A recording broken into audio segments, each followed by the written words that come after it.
Vamos a tener la última intervención de esta primera sesión de la mañana, pero la primera en el ámbito filológico. Hasta ahora hemos escuchado a nuestros historiadores y nos adentramos ahora en el ámbito de las letras, de la lengua y de su vocabulario.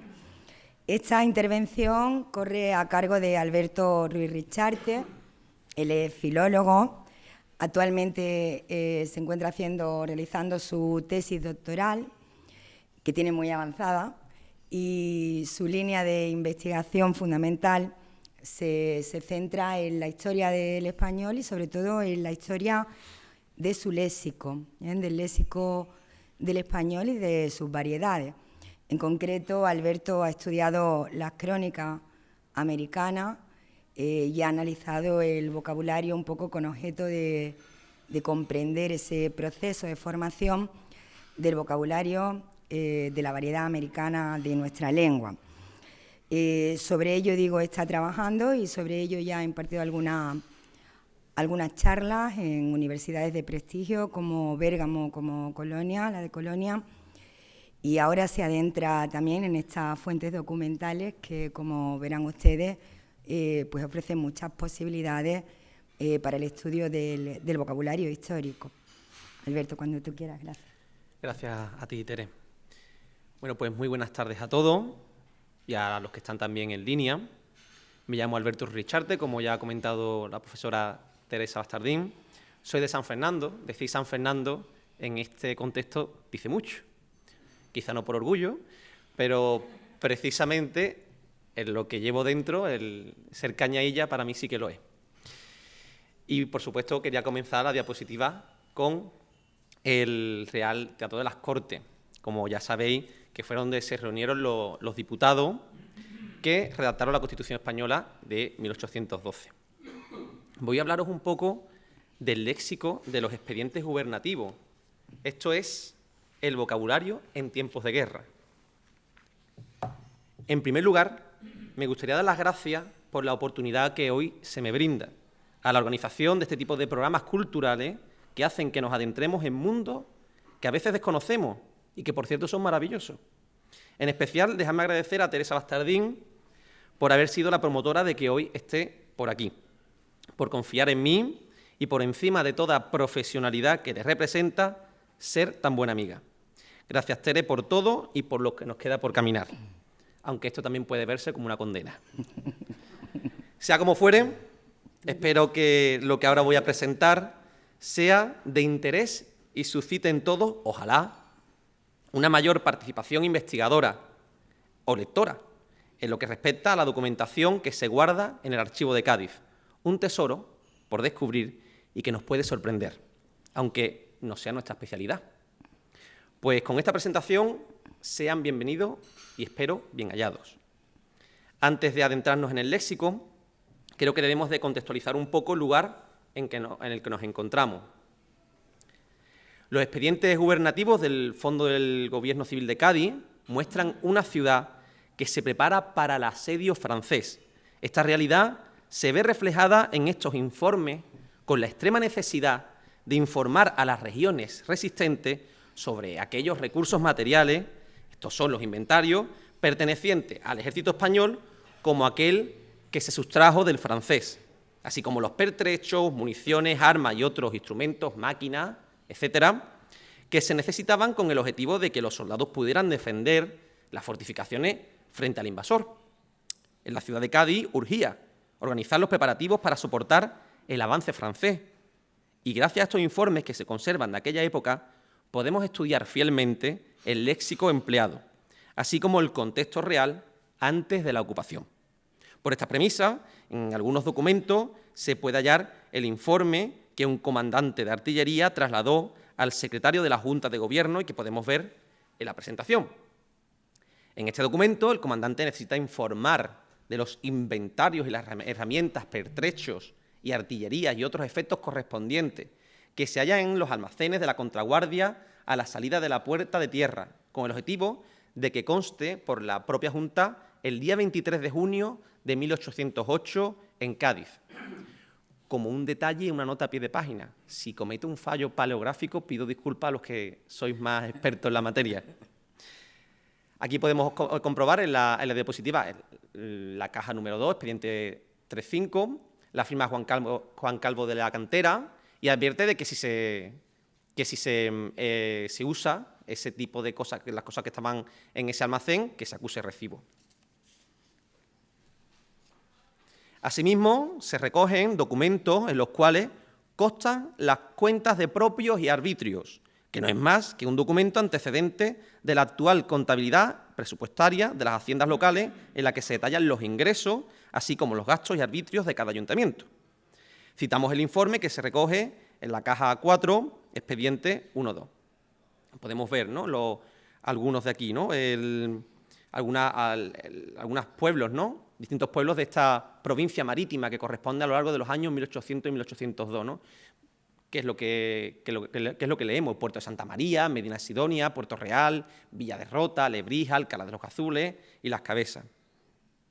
Además del interés cultural, nuestra propuesta reside en llevar a cabo un estudio del vocabulario en la época que nos ocupa, con objeto de comprobar si estas voces se ajustaban a las más generales y conocidas o, por el contrario, podrían verse en ellas innovaciones léxicas, incluso voces marcadas dialectalmente o diastráticamente.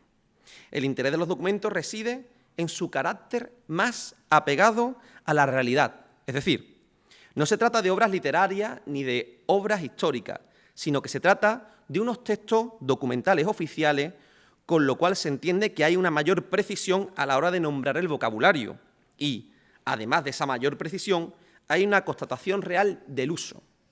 Hay precisión porque se están inventariando cosas reales que no dan lugar a dudas, y está constatado por escrito porque es algo que ven y algo que hablan. Quiero comentaros un poco los documentos que se han consultado para llevar a cabo este estudio léxico, a modo de resumen, porque me parecía interesante contextualizar un poco todo lo que viene después. Espero que no resulte tedioso y que también suscite interés, ¿no? En la caja 2, expediente 3.5, consta de un informe que el comandante de artillería hace llegar al secretario de la Junta de Gobierno. Ese es el que comentaba al principio. Este documento trata sobre el inventario, las herramientas, los pertrechos y artillería, entre otros efectos, informándose así del lugar donde se encuentra, y solicita que, si se diera uso, constara su recibo correspondiente. En la caja 3, expediente 6, trata de un informe de cuentas y pagos de los distintos pueblos que conforman la provincia gaditana y de la necesidad de que se conozcan y lleven a cabo esta realidad que les preocupa. En la caja 4, en la 1.2, la mayoría de estos informes son cuentas de propios y arbitrios que se hallaban en la Escribanía Mayor y sus debidas inspecciones. De este modo, se exponen algunos pueblos cuya entrega ha sido realizada, y es lo que decía con anterioridad: Puerto de Santa María, Medina Sidonia, etc. Asimismo, se describe la realidad del difunto don Cosme Joaquín Herreros en cuanto al depósito de las existencias y caudales, con el objetivo de que se haga entrega justa de sus alhajas y pertenencias correspondientes a sus herederos. En otro de estos informes encontramos una nota en la que se enumera los vales y letras inventariados y recaudados que se han encontrado de don Cosme Joaquín Herrero. Finaliza con la nómina que se encontraba custodiada en las casas mortuorias de aquellas letras que los albaceas se han encargado de custodiar para hacer el pago de los gastos funerarios y otras exigencias, y conservar la cantidad en metálico que se ha de entregar. En el expediente 1.10, con motivo de ciertas consultas que se hicieron a la Suprema Junta de la Plaza de Málaga, la Comisión de Hacienda trata la resolución sobre las propiedades y pertenencias que se han embargado al ejército francés.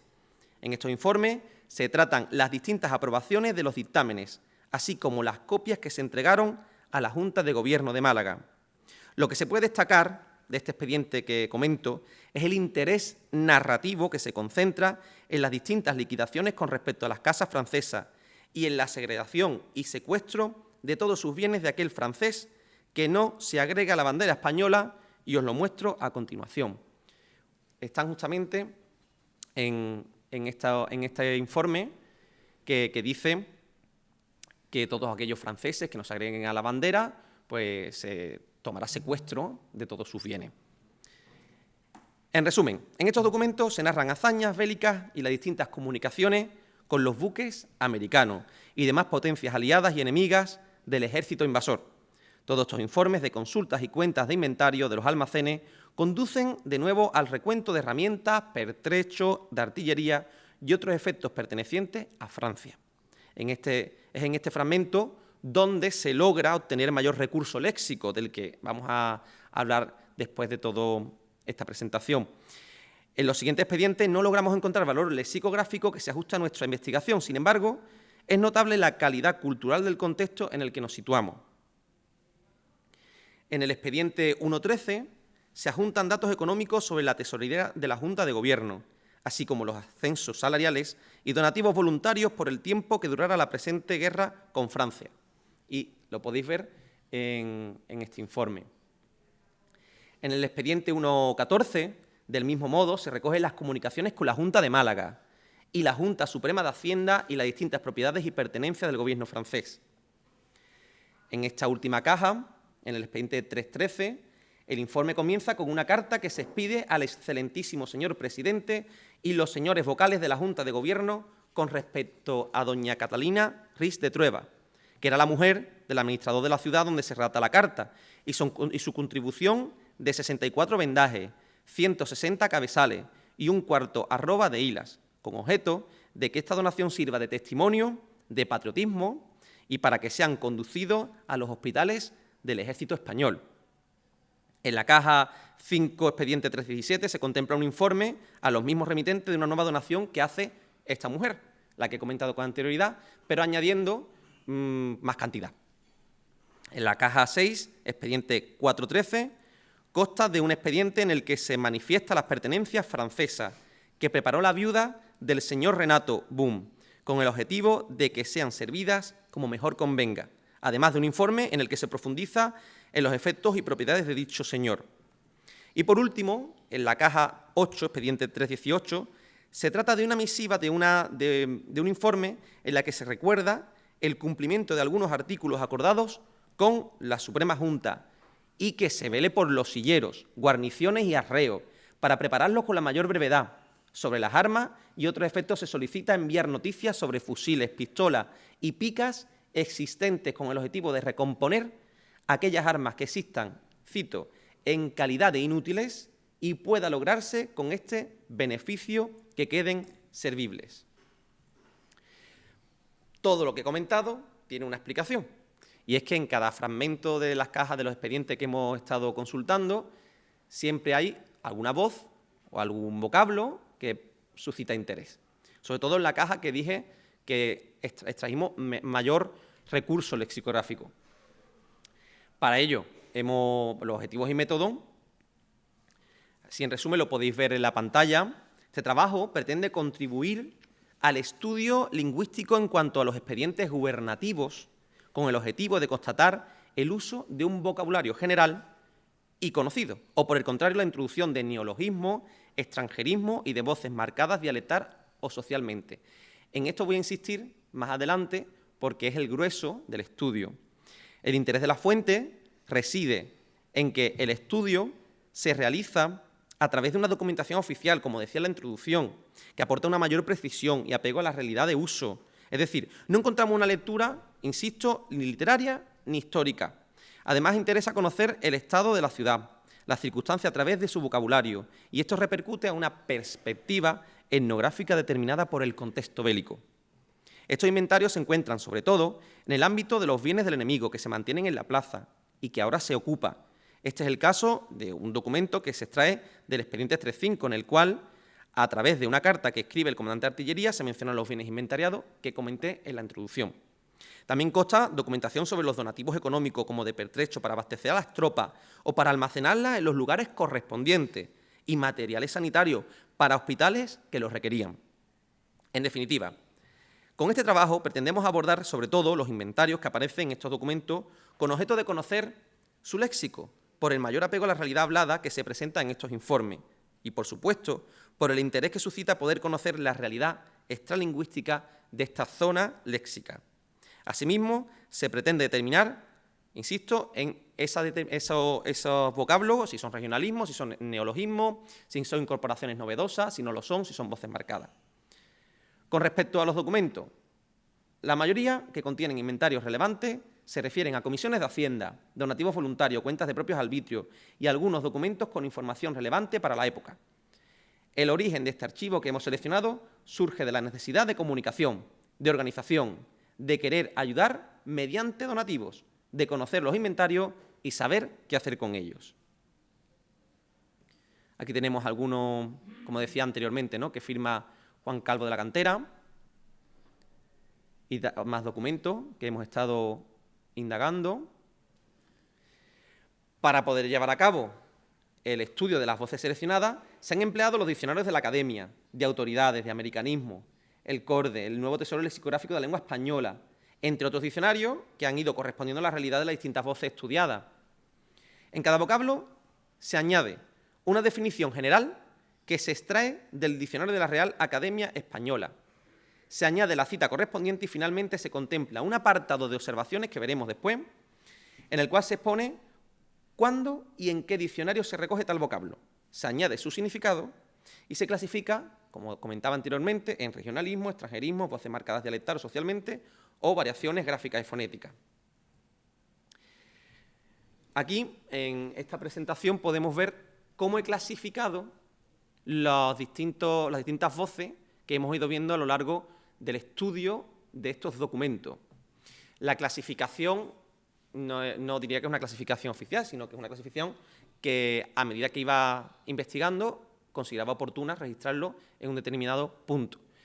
Lo podéis ver, son herramientas, hachas, hachuelas, palas, pinceles, corvos, espionchillas, materiales con fines bélicos y artillería, obús, granadas, bombas cureñas de campaña sin ruedas. Lo he puesto todo junto porque no se podía ver la misma presentación. Cajones de herraje de artillería, barricas de salitre, sacataco, una voz bastante interesante. Materiales y objetos, es una clasificación general y luego abajo un subgrupo que se divide en la general y la sanitario. General, hierro, ruedas, lío de mecha, en fin. Sanitario, vendajes, arroba de hilas. Y tejidos, que no es lo que nos vamos a centrar, porque para eso ya creo que mañana Margarita va a hablar más esta tarde va a hablar de ese tema más concreto. Pero bueno, aún así nos hemos encontrado con ramos de lana, lencería, zarpillera, brabante, todo eso. De este análisis, que veis aquí en la pantalla, se desprende mayor número de materiales con fines bélicos y artillería. Os voy a enseñar la estadística para que lo veáis de forma más visual. Como veis, el 49% son materiales con fines bélicos y artillería. Lo sigue las herramientas, a un 18%, materiales y objetos en general, 15%, tejidos, un 12%, y los materiales sanitarios, un 6%. Esto sería pues, un total de voces, 16 voces de materiales con fines bélicos y artillería, herramientas 6, materiales y objetos en general 5, tejidos 4 y materiales sanitarios 2. Los datos no extrañan si se tiene en cuenta que los materiales con fines bélicos y artillería suponen el grueso de las voces que se arrojan en los documentos debido a la situación de ocupación y guerra.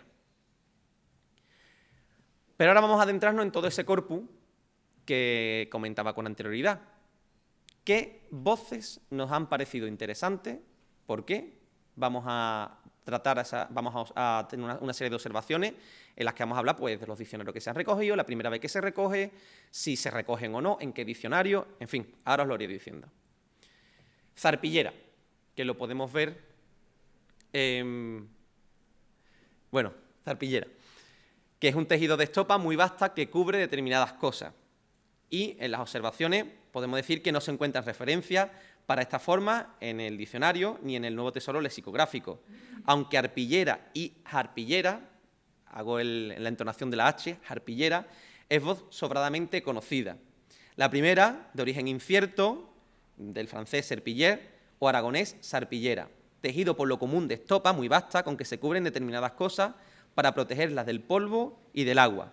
Se recoge según el Nuevo Tesoro Lexicográfico de la Lengua Española en el diccionario de Girolamo Vittori, en 1609. La segunda se puede hallar por primera vez en el diccionario de Sebastián de Covarrubia en el 1611 y se conserva hasta hoy.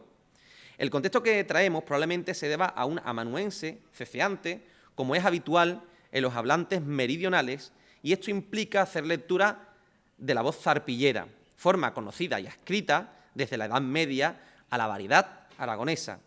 Esto, que ya se apunta en el diccionario actual de la Academia, se constata en las papeletas del Fichero General, donde aparece en las investigaciones sobre el léxico aragonés medieval de Bernard Portier, en el Diccionario de Tejidos Medievales de Martínez Menéndez, en 1989, y con documentación más actual en el Atlas Lingüístico y Etnográfico de Aragón, Navarra y La Rioja, donde es especie de mandil que se pone al macho cabrío para que no monte a la cabra en época inadecuada.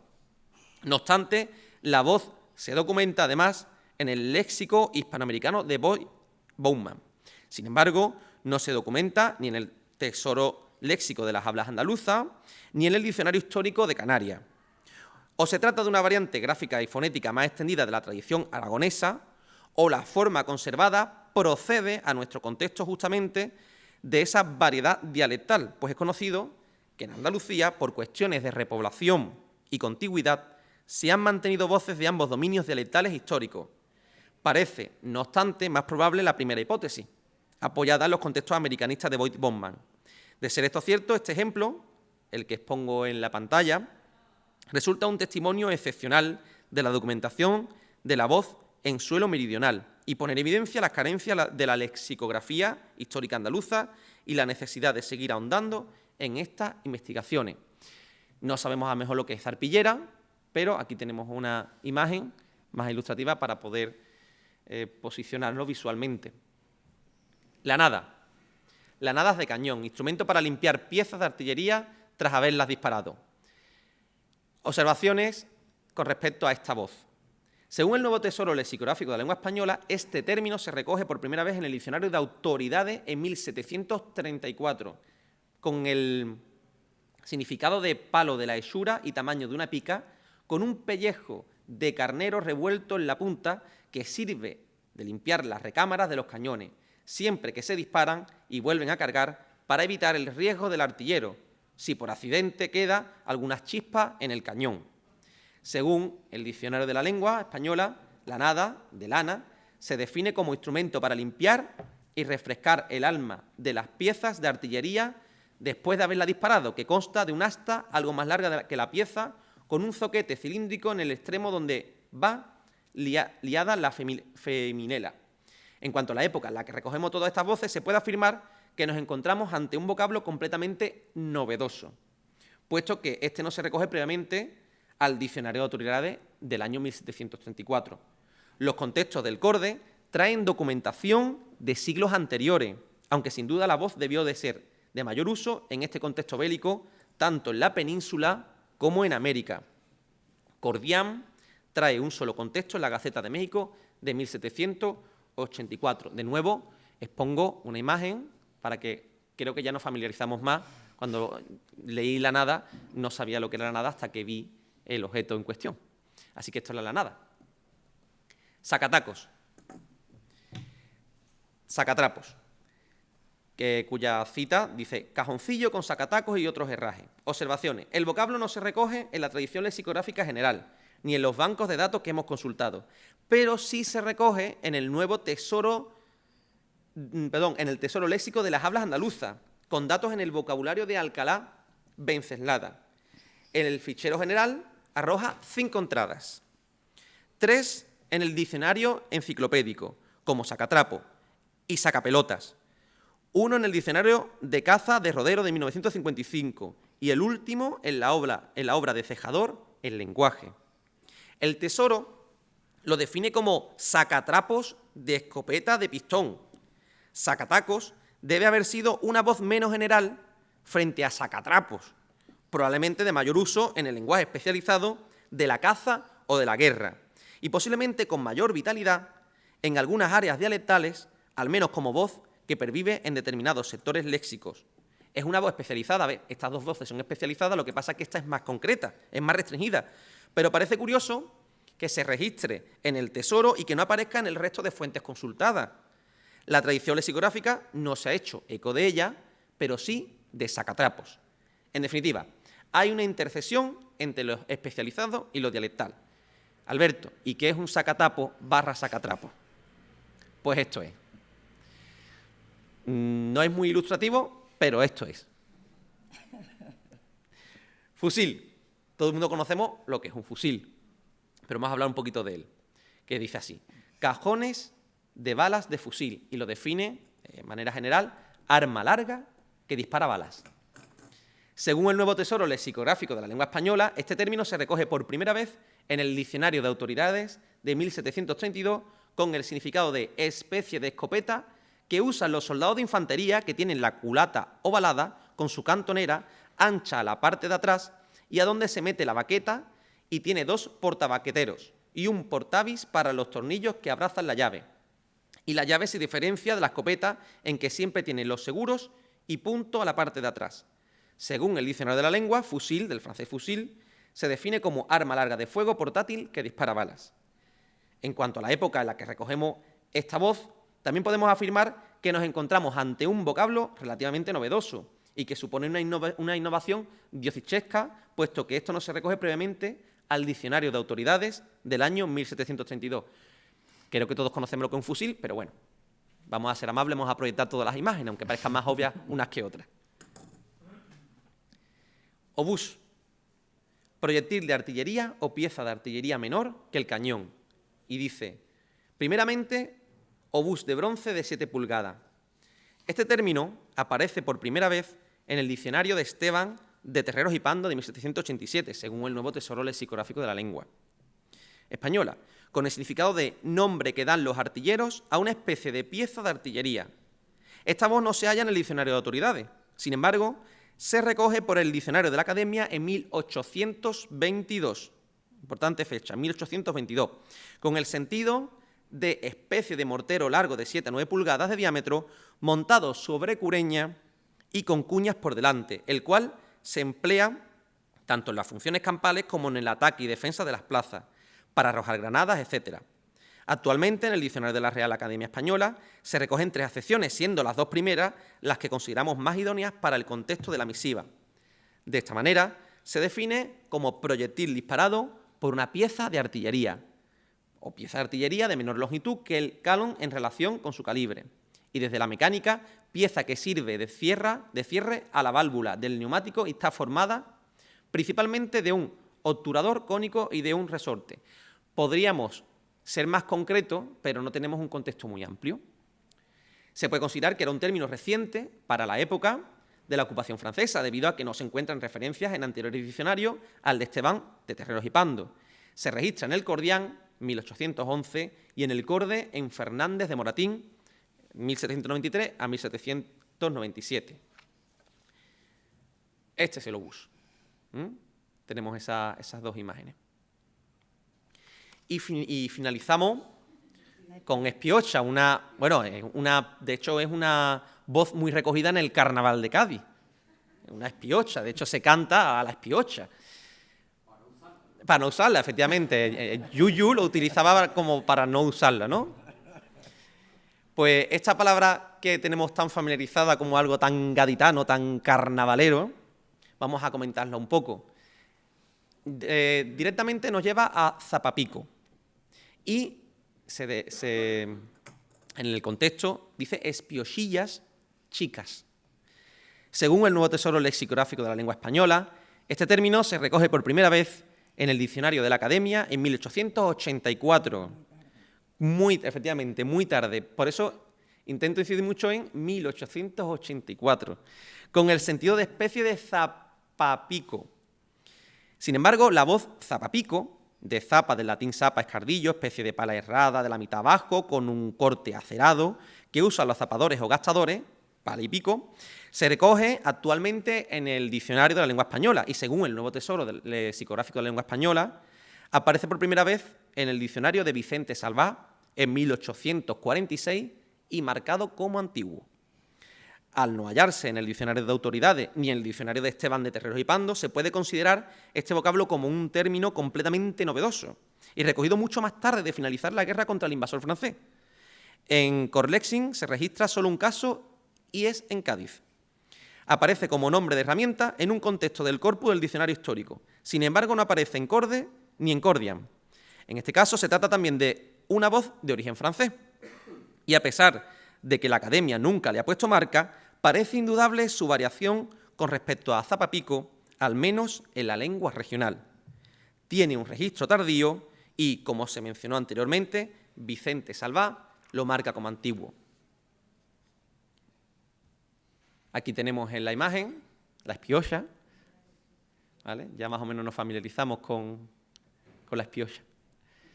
Bien, bueno, indudablemente el léxico más característico de estos inventarios se encuentra sobre todo en el léxico de la artillería y de la guerra, por motivos obvios. Asimismo, las voces más relevantes o novedosas proceden en este ámbito como en otro de los préstamos del francés. En este sentido, se constata el uso de voces que habían entregado en este siglo como fusil, obús y lanada, pero también otras que han vivido como variantes menos generales, como espiocha, zarpillera y sacatacos. Me gustaría despedirme, en primer lugar, dando las gracias por vuestra atención. Se ha intentado extraer de distintas cajas lo máximo que se ha podido y hemos encontrado voces que han sido de gran importancia para nuestro estudio. Incluso nos hemos percatado de la necesidad, insisto, del estudio lexicográfico de nuestra habla, que muchas veces abandonamos porque no se recoge en los diccionarios. Por supuesto, me gustaría cerrar como antaño se cerraban las cartas, con esa belleza y ese protocolo que personalmente me fascina. Y entre otros aspectos, con lo que me quedo es con estas marcas que se daban al final, esa grafía. Me quedo con todo lo que he aprendido, con todo lo que se ha investigado y, por supuesto, con esta firma. Pues igual que se finaliza en esas cartas, ahora yo me dirijo a ustedes. Dios guarde a vuesa excelencia, Cádiz, 14 de febrero de 2023. Muchas gracias.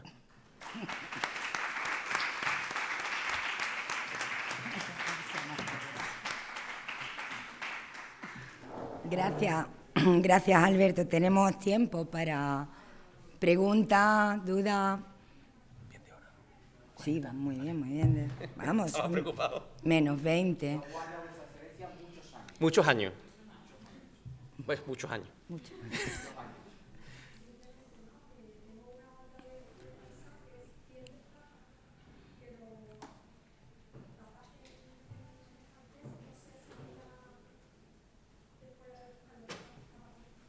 Lo de zapapico.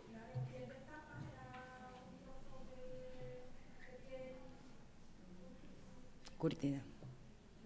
Claro, tiene que tener vinculación.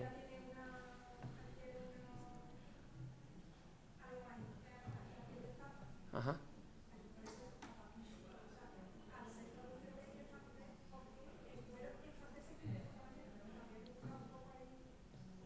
Sí, sí. Pero zapapico es un compuesto, ¿no, Alberto? Sí, porque es un zapa con pico. Claro. El que deriva del francés Espiocha. es espiocha.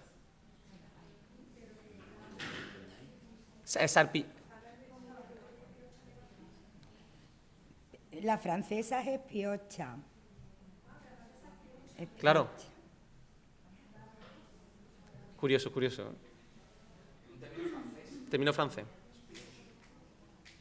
A pesar de que se ha recogido como general, da la sensación de que tenía un uso, ¿no?, diversificado, por lo que Alberto ha podido ver en los diccionarios. Es decir, que se daría más en algunas regiones que en otras. Una pregunta.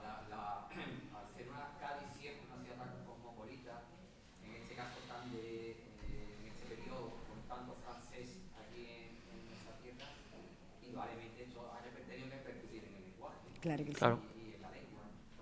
Y por tanto estos términos quizás no desconocidos, planteabais uno de los diccionarios que solo aparecía en Cádiz reflejado. Sí.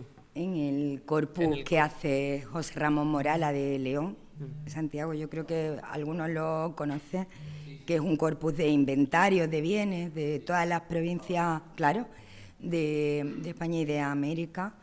No se recoge en ninguno, solo se recoge o en un documento en Cádiz. Solo uno. Es curioso. Y eso probablemente tiene que entrar de la riqueza Pues sí. Claro.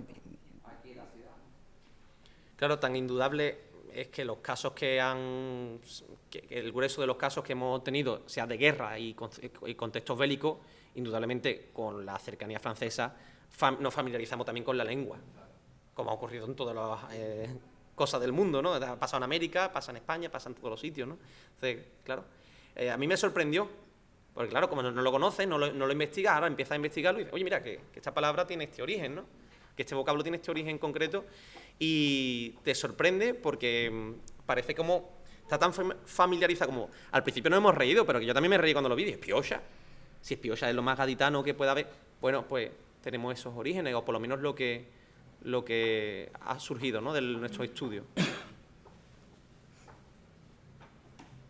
¿Alguien más quiere preguntar?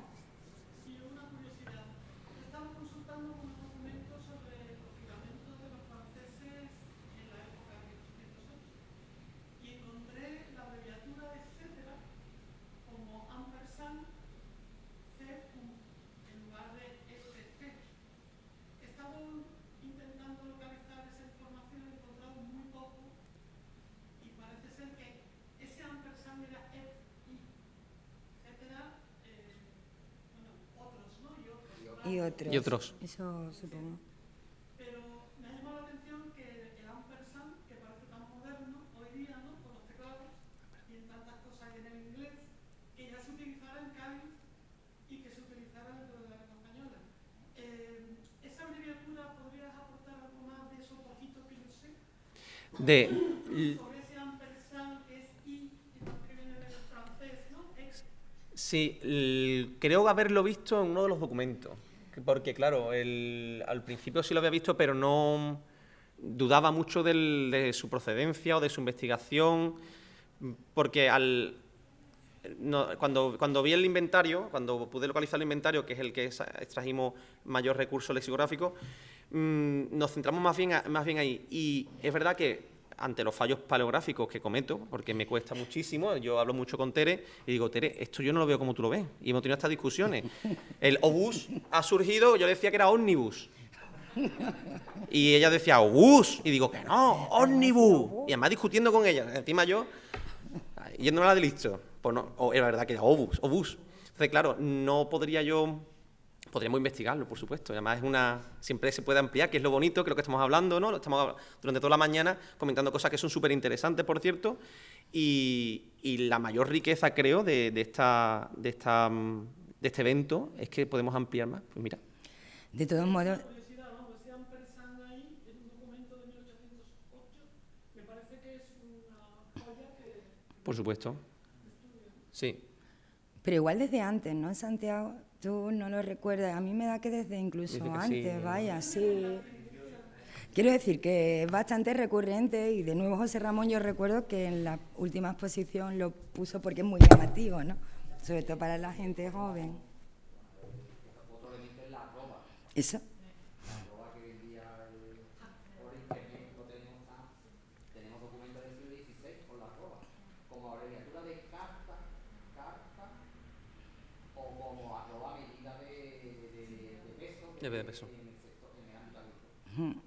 Lo que pasa es que, bueno, ahora se ha utilizado la arroba, los informáticos han usado la arroba y algo que queremos tan novedoso tiene 500 años. Sí, sí. En inglés es o sea, fulanito de tal en tal empresa.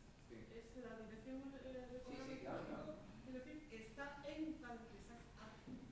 Yo recuerdo un protocolo noruega de 1500, lo pusimos estudiando en Facebook, 1550 y algo, con una abreviatura de carta de pago, carta. Sí, sí. Y la arroba de carta de pago. Pero eso forma parte de las abreviaturas, ¿no? Claro. Sí, es una abreviatura. Hacen un código Claro. o Martínez y ponen ahí. Es el origen de nuestra ñ, ¿no? De hecho, la doble N. La ñ es la abreviatura. La vírgula, la virgulilla es la abreviatura de... Exacto, sí. Bueno, quería hablar... No sé, yo, a ver, como historiadora, agradecer a los filólogos esto que hacen, por ejemplo, a la hora de hacer lo que es la búsqueda de palabras así, que le salen en los textos antiguos, que hoy en día no se usan, que le pones a buscar, que la buscas por todos lados, porque a mí me ha pasado de, ¿y esto qué es? Que me pasó Zaina. Que yo digo, no la he escuchado en mi vida, que era una vez medida y demás, yo no lo había escuchado, la verdad, yo mi ignorancia, me puse a buscar y digo, ¿qué es la faena, qué es la faena? Y estas cosas nos ayudan mucho a los historiadores a la hora de, pongo en un buscador, el diccionario de autoridad o lo que sea, que esté ya registrado, eso nos facilita la investigación, por ejemplo, el 3 días de buscar lo que es una simple palabra para darle contexto a una frase, por ejemplo. Y es que, de mi parte, gracias. Nada.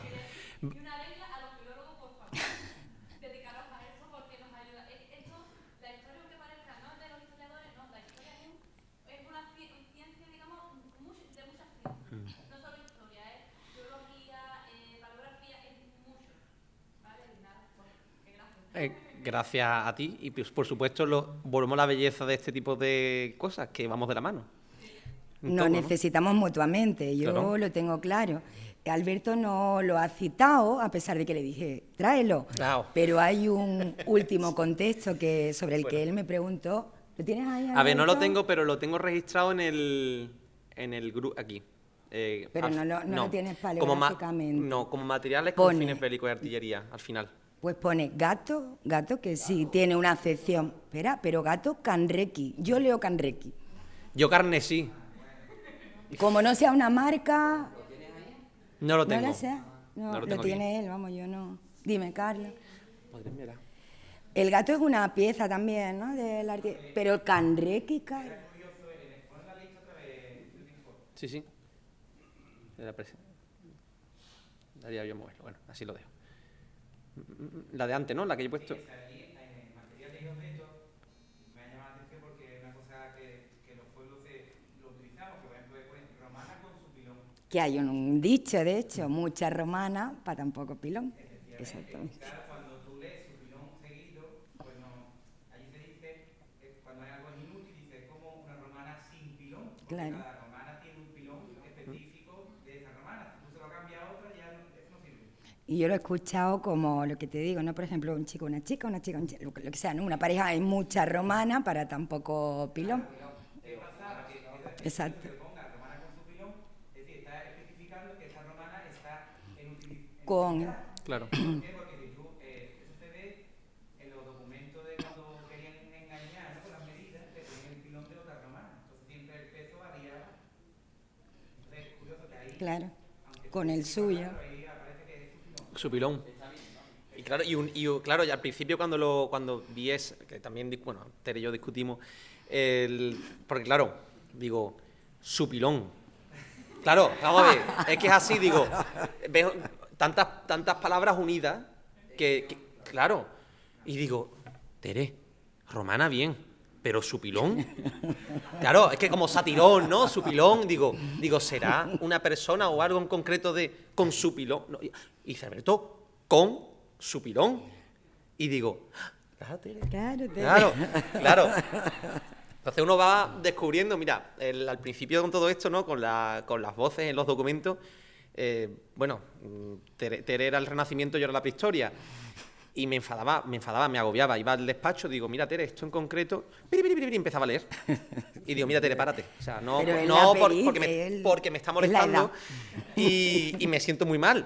Pero es verdad que, claro, yo soy también muy ansioso, muy perfeccionista. Como no me salgan las cosas, pues me pongo más cabezón. Y me dice, Alberto, te familiarizas a medida que vas leyendo. Es que Y eso es verdad. así, Y ya cuando lees Romana con su pilón, ya en la próxima ya no. no se te olvida. Puedes caer una siguiente. No lo pones junto. Pero no lo pones. Bueno, yo lo he puesto aquí junto porque quería dejar lo que se veía en... Claro, lo hubiese separado, pero claro, como si hubiese separado su pilón, hubiese puesto tilde, hubiese puesto carruaje, lo hubiese cambiado completamente todo. Quería dejarlo tal cual. Me estoy acordando de la tesis de Margarita con toda la lexicografía del mundo agrario. No es lo mismo mundo agrario que, por ejemplo, en un contexto de guerra, Claro. con los objetos que nos podemos encontrar, como el tema bélico, de artillería, claro, de hace 200 años, porque ni ninguno somos artilleros, ni, bueno, Carlos sí, la gente Es artillero. Carlos sí, por ejemplo, conoce estos temas más del ámbito rural, pero si no, al final yo te entiendo perfectamente, a mí me ha ocurrido. Muchas veces estás leyendo algo y dices, bueno, pues que no lo entiendo, ¿no? Y palabras unidas o incluso palabras que ya están en desuso. Claro. Desconoce por completo. Yo he tenido que hablar con un amigo que es militar y también hablé bueno, no es artillero, pero tenía vinculación con temas militares, ¿no? No solo mi amigo militar, sino otro más, ¿no? Que tenía una posición, ¿no? Era como, no me acuerdo qué posición era porque no, lo desconozco, ¿veis? No sé cómo se estructura los militares, voy a saber qué tipo se utilizaba en esa época, ¿no? Y ahí volvemos a la riqueza. Te cuesta, hay palabras que vas leyendo, ¿no? Y la entiendes, ¿no? Hay otras que dices, oye, es que esta no la conozco, no está familiarizada con mi entorno, no está familiarizada con mi léxico. Y vas descubriendo pues cositas poco a poco, incluso la fotografía, las instantáneas que he añadido en la presentación. Una de ellas, esta de aquí, es de una página oficial militar, porque no existe. Vamos, no existe, digamos, la imagen, me refiero como tal. No existe una imagen como ves la nanada o ves la zarpillera, ¿no?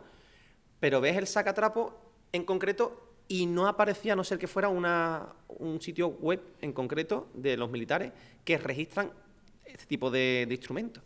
O sea que ahí de nuevo volvemos a la conciencia de investigadora, ¿no? Buscar más y hallar más cosas.